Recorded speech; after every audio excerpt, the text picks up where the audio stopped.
Mitch Green is a boxer with a reputation far beyond the ring.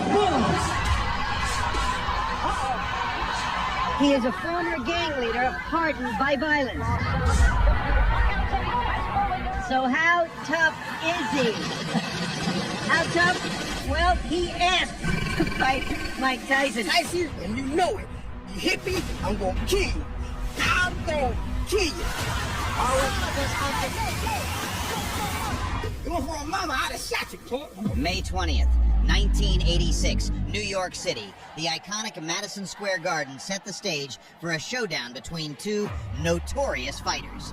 That night, a young 19-year-old Mike Tyson stepped into the ring to face a true street gangster in gloves, Mitch Blood Green. Mitch Blood Green! A Harlem native, Green was infamous not for his boxing accolades, but for his criminal past.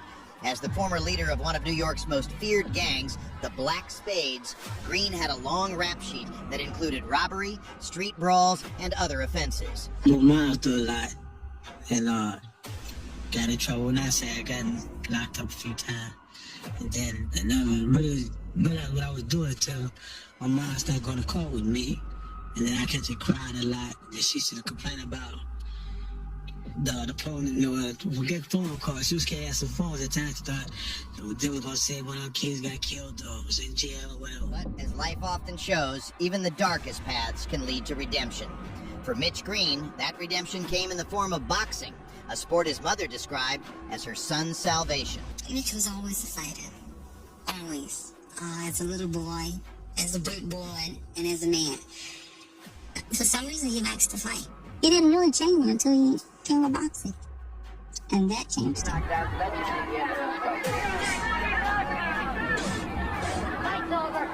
Standing at an imposing 6 feet 5 inches with an 82-inch reach, Green had the physical attributes of a professional fighter. His street fights became a training ground, and the boxing ring offered him a legitimate outlet for his aggression.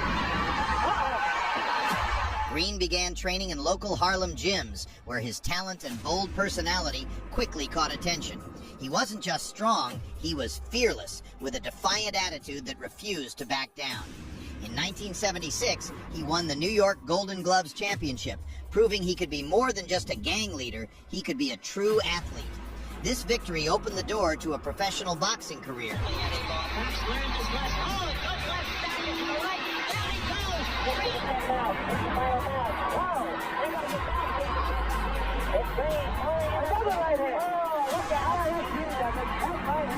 By 1986, Green had built a solid reputation in the boxing world.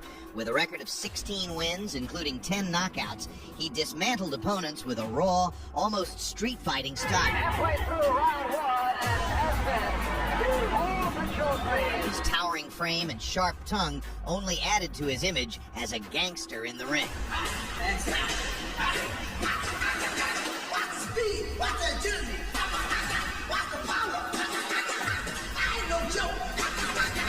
My name is Big Blood Green, and you heard my fight. Watch it, my smoke. The tension leading up to his fight with Tyson was electric. Green was furious about the pay disparity. Tyson, as HBO's rising star, was earning $300,000, while Green was set to make just $30,000. This frustration boiled over into heated press conferences where Green hurled aggressive taunts, trying to rattle Tyson. I want me some Mike Tyson, baby. I want me some Michelle Sickey Tyson. You don't get like this phony clothes. Long perfect. I'm talking about Iron Mike Tyson. Iron Mike, I call him Cotton Mike. Cotton nail, toilet paper, he tutti fruity, and I'm gonna kick his booty. He's a class jump, he's a bro. I am the only heavyweight that never knocked out.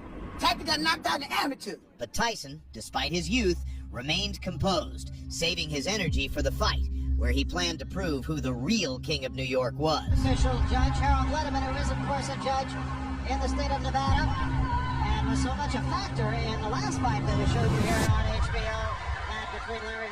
From the opening bell, Tyson unleashed a relentless barrage of punches, aiming to break through Green's defense and end the fight quickly. Iron Mike targeted both the body and head with powerful combinations, forcing Green onto the ropes. But Green, despite the onslaught, refused to fold. He used clinches to slow the pace and did everything he could to withstand the young phenom's pressure. Until this fight, because they said, both of them said, that he didn't double up. He just was a little bit lazy, especially in the later rounds. So we'll see what he does about that against Mitch Green. Well, Mike Tyson told me the fact he was somewhat a little reluctant to go full steam because he was going 10 rounds. I had that same experience when I fought my first 10 round in Baltimore. It's Rafael Rodriguez, it's in your mind, you know, the fact that can you go additional 2 rounds. But being conditioned like Tyson, there is no major problem. Heavy-handed fighter. They say heavy-handed like George Foreman, but most of he's told us he definitely has a fear when he climbs into the ring. He says, I think any normal human being who says they're not afraid, not nervous when they get in a boxing ring is either crazy or lying. What it's your adrenaline. It's that anticipation of facing your opposition, knowing that he's capable, and the fact the crowd here who are definitely for Mike Tyson. And he, of course, will be quick to credit Customata with his career, period. The story about the hand of Mike Tyson. That goes to his opponent. It's similar to Joe Frazier. Always aggressive, right in front of his man. That was his hand movement by Mike Tyson. That was on a 3-punch combination by Mitch Green, Ray. But once again, it looks like Green is off balance when he throws his punches. Well, the mistake that Mitch Green makes is the fact that he doesn't coordinate his fist. He's slapping his punches. And you have to make a guy like Mike Tyson respect you. You have to get those punches in and get him in shot. That's the uppercut that was working for Quick Tillis. Remember, this is only the first round. It's a very up-tempo first round. Good uppercut there by Tyson. And shots to the body.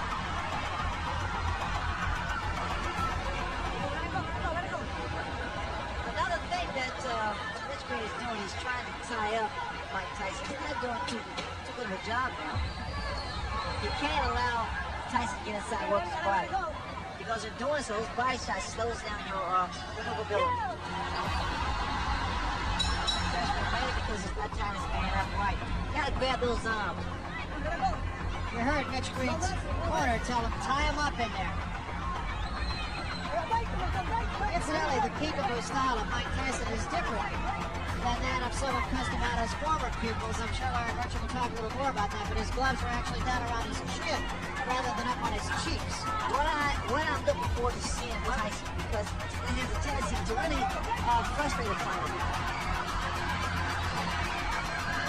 Good left hand by Tyson. Green got a couple of punches in, but as far as how solid those punches are, there's no comparison. Now Green holding and hitting.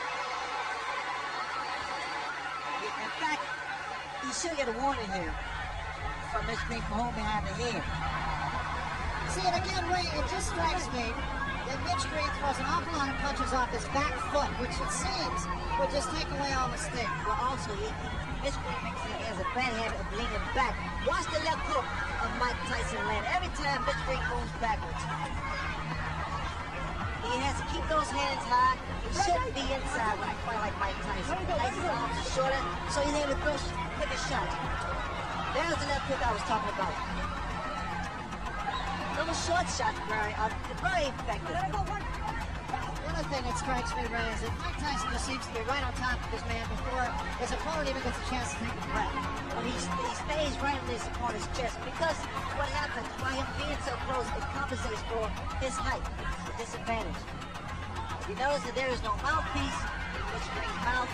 He's knocked out by a left hook. Green needs to keep that mouth shut. To Green's credit, he hasn't taken a backward step. Whether that's wise or not remains to be seen. You notice time and time again, that left hook, those little short shots. Very effective shots. This is not the type of fight that Mitch Green wanted to have.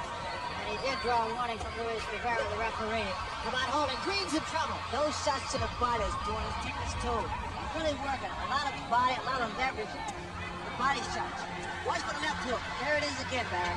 As advertised, inside of 10 seconds. That hook is getting shorter, more powerful, and more effective. The uppercut's working beautiful for Mike Tyson also.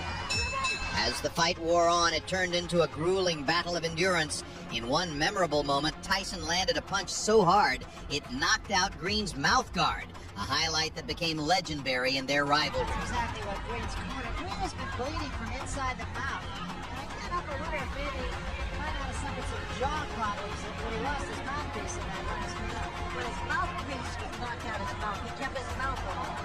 Again, Barry, he had the rusty little short shot thrown by Mike Tyson. Very, very effective. You know, the last fight that Tyson had against Tillis, and what a shot! That is an awesome shot. That was just a jab. You have to appreciate one left jab. And the mouthpiece is gone once again. Started to say Tyson and his people weren't happy about the fact that he had a hand free in a situation just like this against Tillis, and he didn't take advantage of it. But is he doing that tonight?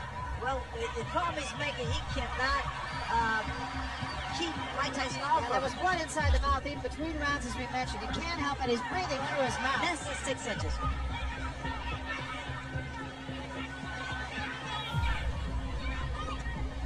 Even the uppercut of Mike Tyson's been effective. That was a right hand to the top of the head. Green breathing through his mouth. Hands high. He works his way in. That was a right hook. The man possesses so. It really is impressive. And whatever punch that he's able to land against Mitch, it has a tendency to shake Mitch up. Those big broad shoulders, big arms. You see the exposed area to the body. You have to think, Ray, that maybe the Tillis fight woke him up. Well, it reassured him that he is a conditioned athlete. He can go 10 rounds, so there's no need for him to slow down the momentum.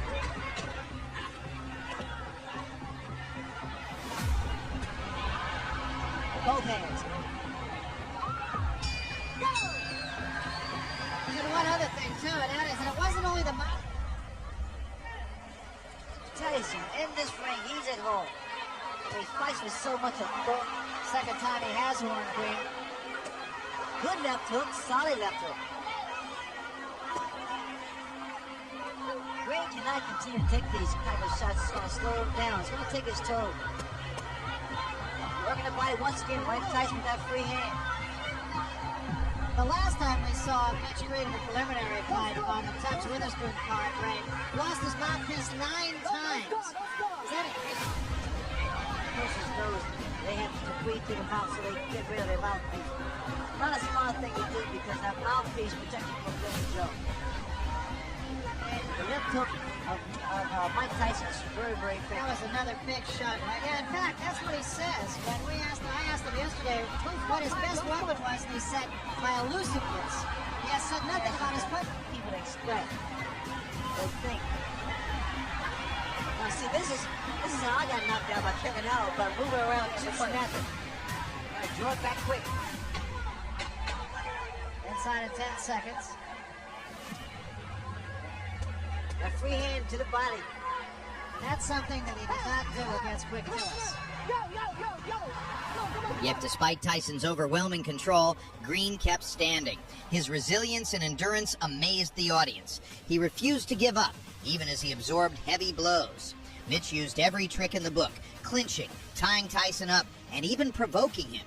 He aimed to drag the fight out, hoping to neutralize Tyson's greatest weapons, his speed and power. He's not concerned about going to this, going 10 rounds. In fact, we talked to him about that. Tyson's talking to Mitch now. He fought hard for about 5 rounds, and then he seemed to coast a little bit. Slip punches. Big right hand. And that bravo, Mitch Green for a second round, is to at least pin your hand or either to throw this time. Now, just how hard Mike Tyson hits can be learned in talking to some of the people who fought. Look at here. Just laughing at him.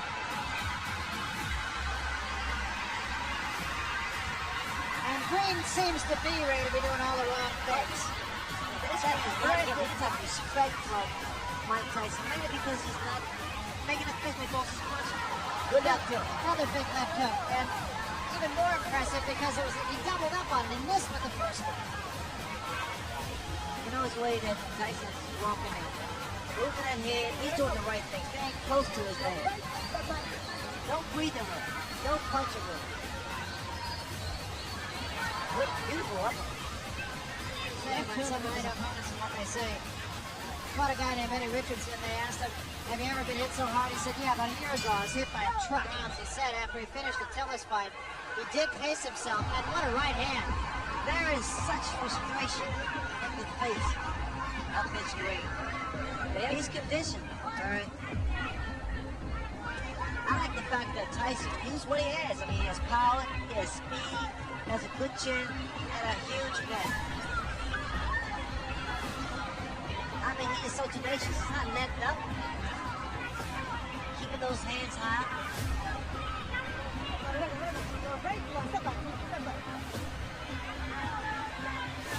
Having gone to 10 rounds against Tillis round At full speed. Look at here, you can tell that he is not concerned about going the distance. Throwing those shots, combination to the body. And he's done this from the very first round. And not breathing, look at him, he's not breathing at all.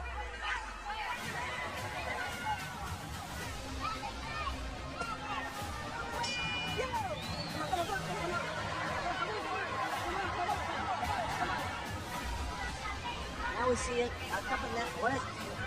There again, Mitch Green is throwing his punches, not doing any damage. The average champion is around 6 feet. chopping right hand. I mean, Tyson, they're good uppercut effortlessly. I mean, he's taking his time, and all that Mitch has been doing, Mitch Green has been doing, was basically retreating. He doesn't take a standing veteran. Another couple body shots. Now, using that much more than he did in his last go with Tillis. I mean, Tyson is actually concentrating. He's looking for his opening. Look at the uppercuts. And he set Mitch doing a lot of holding. Taking a lot of punches and a lot of hard punches. By the 8th round, the fight had turned into a grueling battle of endurance. Tyson continued to press forward, but Green, despite his exhaustion, held on. He refused to let Mike finish the fight early, which in itself was an achievement, considering most of Tyson's opponents didn't last even half the distance. Green increasingly retreated into a defensive shell, but his toughness earned the respect of the crowd. Tyson, on the other hand, didn't let up. He kept working as the aggressor, pressuring Green and searching for an opportunity to land a decisive blow. Tie Tyson up, and a couple of good shots by Mitch Green. His best rally of the fight right here. Look here. He's caught Tyson 4 or 5 times, and Tyson, for the first time, seems a little bit puzzled. Well, he's smiling. Tyson is smiling, but see, Green has those fast hands. Good body shot by Mitch Green. Now we've seen a different Mitch Green. There's his right hand. See, also Mitch Green is not trying to spell properly. He's holding behind the head, which he allows those shots like that to land. By Tyson. Tyson said one time, he said, I understand anatomy. There again. Oh, what a left hand. And this is going to happen all the time because, again, you see the way that Mitch Green has his hand behind the head of Tyson. Watch Tyson shoot up the body here.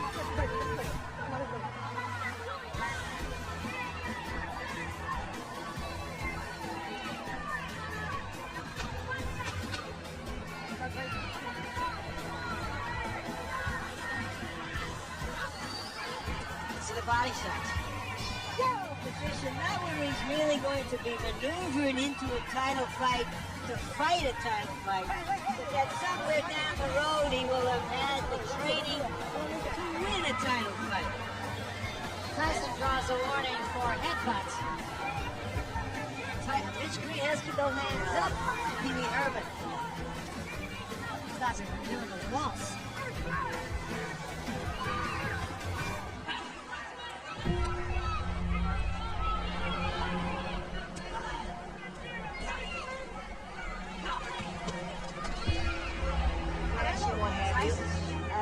He's just taking advantage of every opportunity. He's made fights. Tyson's arms are short, so he hasn't too much to get away with. Here they are banging away at the body with a free hand. they steady tire him up. He's always waiting for a cheap Tyson A lot more in this 9th round.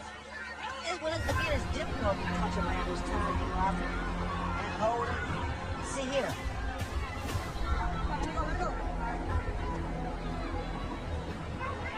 For Mitch Green, it's pretty much survival. I've seen a different Mitch Green. It seems to be something that runs through all of Mike Tyson's opponents, that they all. You're going to see a very aggressive Mike Tyson as well. Tyson was ready always for Mitch Green. And he hasn't been since the Don King about not getting the type of money that he wants. But the fact is, he has to screw himself in. And the mouthpiece goes again.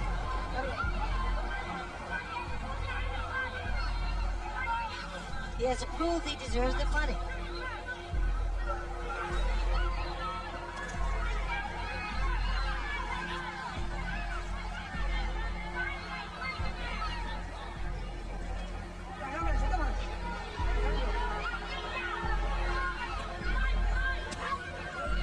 Green trying to go to the body. Tyson leaning on him now a little bit.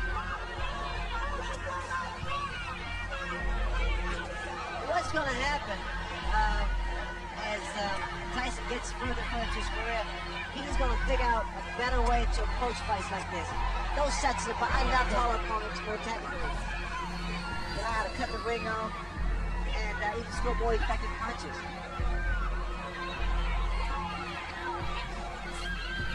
Moving that head very well, Tyson. Took a couple of shots, but still. Only problem I see with, excuse me, Barry, the only problem I see with Tyson is the fact he comes in sometimes, put those hands down a little too low. Because if he's a good puncher, Son Green, the crowd not real thrilled with the goings on here. the crowd come in to see a fight, boxer, puncher, and it's been pretty much of a dance for Mitch Green. I'm sure Mitch Green is going to be disappointed in this performance. And we come to just about the end of it here.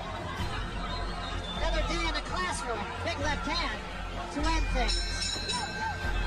In the end, the judges awarded Tyson a unanimous decision, but Green proved he was unbreakable. Their rivalry, however, didn't end in the ring. In August 1988, in the heart of Harlem near Dapper Dan's boutique, the feud reignited. Tyson had come to pick up custom clothing, but Green, still bitter over their fight and the pay dispute, was waiting for him. A verbal altercation quickly escalated into a street fight. Tyson punched Green with his bare fist, breaking Green's nose and leaving him with a swollen eye. Tyson himself fractured his hand in the scuffle. The next morning, photos of Green's battered face made headlines, while Tyson sported a cast for weeks. This incident solidified Tyson's reputation not just as the king of the ring, but also as the king of New York's streets.